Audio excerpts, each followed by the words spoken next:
សួស្ដីជោគជ័យល្អ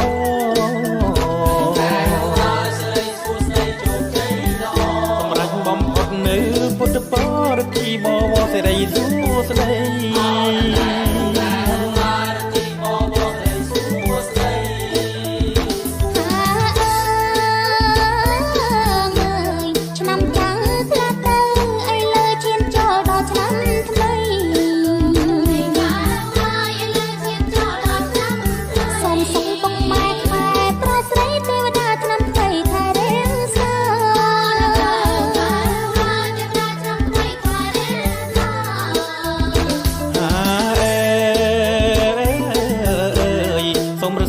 ที่ปอใจ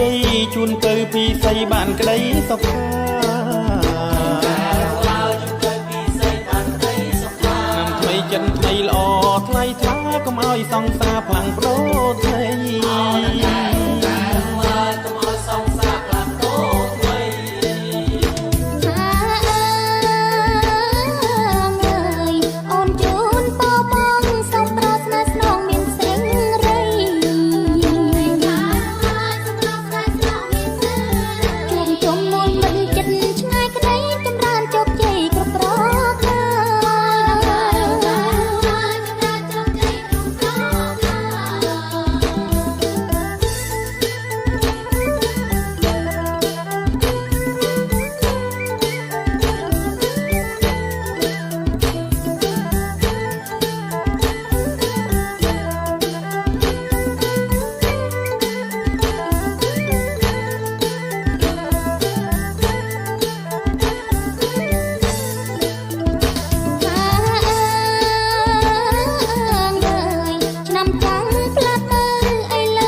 ប្រសិទ្ធที่ปอใจ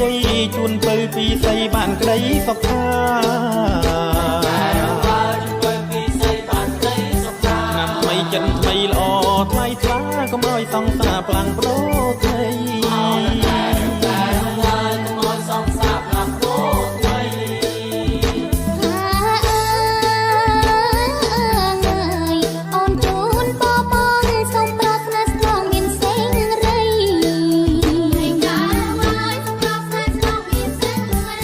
ចំនួនមិនចិត្តឆ្ងាយក្តីចម្